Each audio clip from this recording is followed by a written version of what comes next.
রাস্তা যাব।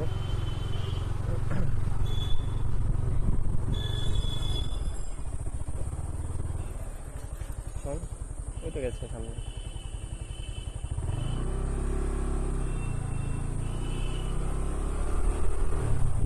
শিবপুর ইঞ্জিনিয়ারিং কলেজের কি এটা?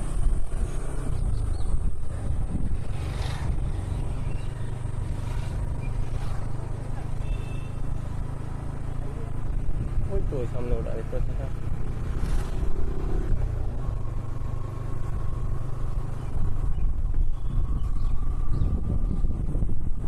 Indian institute of engineering and science. আমরা এই কলেজের ভেতর দিয়ে এখন যাচ্ছি।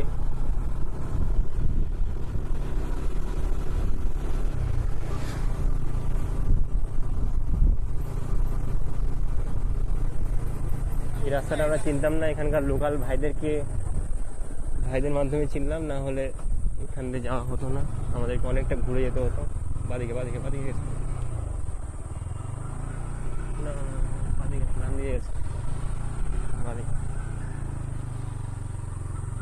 দেখিস তো ওখান থেকে ভুলে গেছে।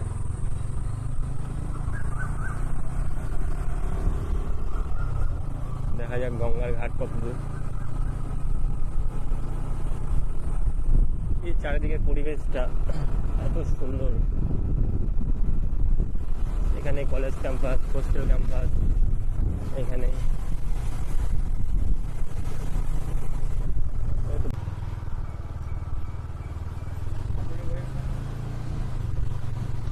চলে তো আসলাম, যাওয়ার সময় যদি কলেজের গেট বন্ধ করে দেয় তখন ওখানে কাদার মধ্যে যেতে হবে।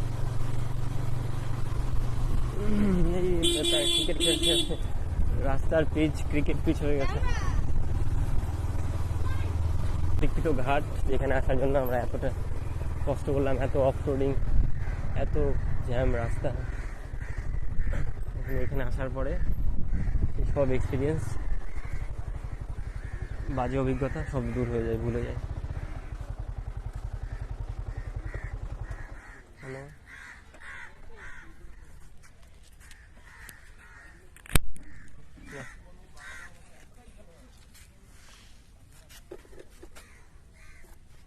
তো আজকে আমরা বটানিক্যাল ফেরি গার্ডেনে ঘুরতে এসেছিলাম। এখানে এত সুন্দর ভিউ, মানে কি বলবো, মনটা প্রফুল্ল হয়ে যায়। এখানে একটা ক্রুজ রয়েছে, সেখানে সব টুরিস্টরা আসে। তোমরা দেখতে পাচ্ছ, নামটা বললো ক্রুজটা। একবার ভিউটা দেখো, এত সুন্দর ভিউ।